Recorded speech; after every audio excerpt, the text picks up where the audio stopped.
ভাৰতৰ উত্তৰ পূৰ্বাঞ্চলৰ ভিতৰত দৰঙৰ মঙলদৈৰ চপাইত প্ৰথমটো চেনিটেৰী নেপকিন উদ্যোগ স্থাপন কৰে। ভাৰত চৰকাৰৰ দ্বাৰা স্বীকৃতিপ্ৰাপ্ত এই উদ্যোগটোৱে তৈয়াৰ কৰা চেনিটেৰী নেপকিনসমূহে দৰঙৰ লগতে ৰাজ্যখনৰ বিভিন্ন জিলাসমূহৰ বজাৰত গ্ৰাহকৰ সমাদৰ লাভ কৰিবলৈ সক্ষম হয়।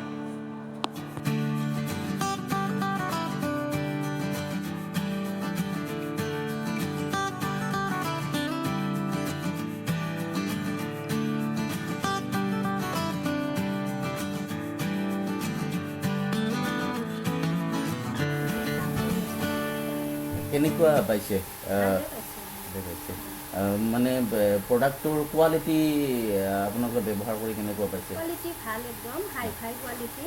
এতিয়ালৈকে আমি ব্যৱহাৰ কৰিছোঁ, সম্পূৰ্ণভাৱে আমি 8 ঘণ্টা মানে পুৰা টাইম দিব পাৰিছোঁ আৰু বস্তুটো 8 ঘণ্টা ইউজ কৰিব পাৰি, কোনো তেনেকুৱা বিশেষ অসুবিধা টেনশ্যন কৰিবলগীয়া কথা নাই। হয়, গতিকে আমাৰ যিহেতু নেকি মঙলদৈত এই ইণ্ডাষ্ট্ৰিটো প্ৰতিষ্ঠা হৈছে, গতিকে এই আপোনালোক যি 3জনী 4জনী ইয়াত কাম কৰি আছে আৰু যথেষ্টখিনি মহিলাৰ বা লেডিছৰ ইয়াত প্ৰয়োজন আহিব বুলি আপুনি ভাবেনে?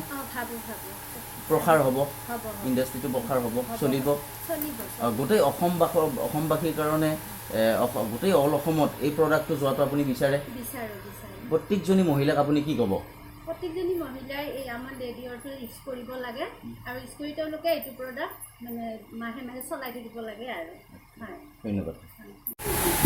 এতিয়া এই ইণ্ডাষ্ট্ৰিটো আৰম্ভ হৈছে মোটামুটি 2-3 মাহ হ'ল। এতিয়া নৰ্থ ইষ্ট ইণ্ডিয়াৰ এই ইণ্ডাষ্ট্ৰিটো, এই চেনিটেৰী নেপকিন যিমানখিনি মই জানো ফাৰ্ষ্ট টাইম এইটো হৈছে। 7টা ষ্টেট আছে নৰ্থ ইষ্ট ইণ্ডিয়াৰ, 7টা ষ্টেটে প্ৰথম এই মেচিনে এতিয়ালৈকে কোনো জেগা হোৱা নাই। আমাৰ প্ৰডাক্ট এতিয়া চলি আছে মাৰ্কেটত। নৰ্থ ইষ্ট ইণ্ডিয়াৰ মোটামুটি Manipur, Mizoram, upper Assam, Guwahati, DTAD total মোটামুটি চলি আছে। আৰু আমি কোৱালিটি অলপ ভাল কোৱালিটি দি আছোঁ কাষ্টমাৰক।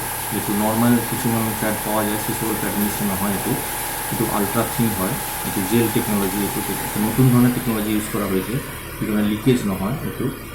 আৰু বস্তুটো কিছুমান ইয়াৰ ইনহাইজেনিক যে সকল বস্তু কিছুমান পেডত পোৱা যায়, সেই সকল বস্তু এই পেডটোত পোৱা নাযায়। আৰু চাৰ্টিফাইড কৰা হৈছে, এইটো অলৰেডি আপোনালোকে চাব পাৰে ইয়াতে। এইটো অলৰেডি ISO চাৰ্টিফাইড হৈছে, আমাৰ ব্ৰেণ্ড ৰেজিষ্টাৰ্ড হৈছে গভৰ্ণমেণ্ট অফ ইণ্ডিয়া। আৰু এইটোতে বেংকৰ অলপমান মানে হেল্প আছে, ষ্টেট বেংক অফ ইণ্ডিয়াৰ হেল্প আছে, DICৰ হেল্প আছে অলপমান।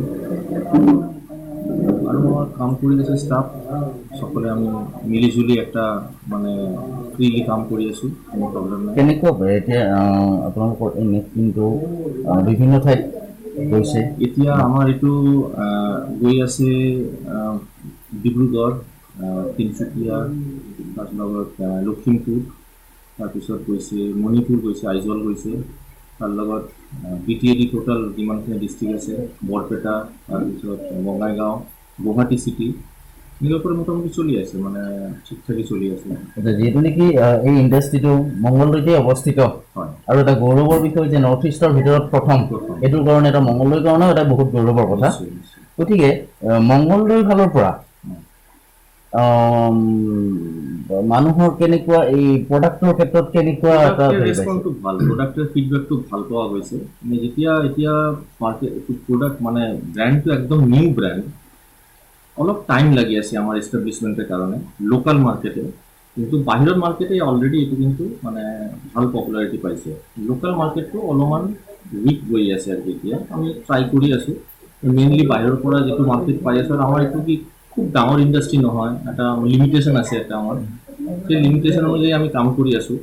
লাহে লাহে আমি আৰু মেন পাৱাৰ বঢ়াম, আৰু বেছি মানুহ কাম কৰিব, আৰু ইনভলভমেণ্ট হ'ব, তাতে আৰু মংগলদৈ দৰং ডিষ্ট্ৰিক্ট তেতিয়া আৰু কাম হ'ব। এনেই মোটামুটি চিপাঝাৰ, খাৰপেটীয়া, মংগলদৈ ডিষ্ট্ৰিবিউশ্যন হৈছে, ফিডবেক ঠিক ঠাক পোৱা আছে, অলপ ডিষ্ট্ৰিবিউশ্যনটো অলপ উইক হৈ আছে, লাহে লাহে ঠিক হৈ যাব এইটো। যিহেতু নেকি বৰ্তমান আপোনাৰ এই ইণ্ডাষ্ট্ৰিটোত মেন পাৱাৰ কমি আছে, সেই হিচাপত আপোনালোকৰ প্ৰডাকশ্যনটো ঠিক তেনেকুৱা সীমিত হৈ আছে। আপুনি ভৱিষ্যত পৰিকল্পনা কেনেকুৱা আপোনাৰ? না, মোৰতো এইটোতো ড্ৰিমটো বহুত ডাঙৰ মানুহৰ থাকে, যেনেকুৱা এইটো অকল যে ইয়াতে যে এটা লিমিটেড যি সেইটো নহয়, এইটো মোৰ ইচ্ছা আছে মানে নৰ্থ ইষ্ট ইণ্ডিয়া মঙলদৈ অকল নহয়, north east India even around India এবং মোৰ ইয়াতে অলৰেডি কিছুমান এপ্ৰ'চ আহিছে বাহিৰৰ দেশে পৰ্যন্ত, এইটো মই ইচ্ছা আছে এই ব্ৰেণ্ডটোকে লৈ যাব। কিছুমান ইণ্টাৰনেটৰ থ্ৰু কিছুমান ইনকুৱাৰী আহিছে বাহিৰৰ দেশৰ পৰা, যে আমি এইটো এক্সপৰ্টো কৰিব পাৰিম।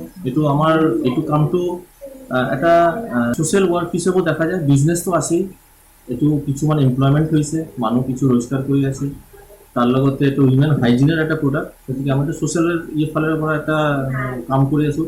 আৰু মোৰ ইচ্ছা আছে যে যেতিয়া ক্ৰাইচিছ টাইম আহি যায়, যেনেকৈ ক'ভিডৰ টাইম বা বানপানীৰ টাইম, সেই টাইমে আমার ইচ্ছা আছে ভলেন্টারি ফ্রি ডিস্ট্রিবিউশন এই সকল জায়গায় রাখা হয়, সেই সকল জায়গায় আমি কোম্পানির ফার করা ফ্রি ডিস্ট্রিবিউট করি, মানুষ যাতে ভালো হয় উপকার পায়, ছোৱালী মানুষ যাতে এই প্ৰবলেম নহয়, সেইটো আমি চেষ্টা কৰি আছোঁ। ড্ৰিম